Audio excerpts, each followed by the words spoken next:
Hey, it's Tyler here out of Colorado. Wanted to show you guys why clippers might be noisy, how to shop all their clippers for noisy, all for different reasons, but this was the best one. So it's the first one, actually. I haven't looked at the others, so there might be more videos. But I went to go replace the blade drive, and when I went to pull it out, it broke. So this is why you want to replace your blade drives regularly and clean all this junk out.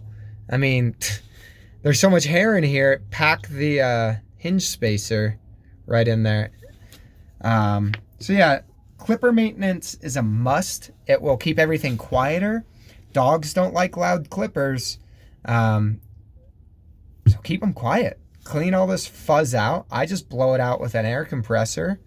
And change your blade drives. I mean, I think I need pliers to get that out.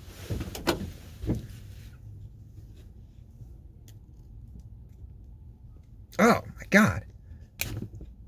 So as you can see, it's really stuck in there, melted in there. And it's those cooling sprays just really are not good for plastics.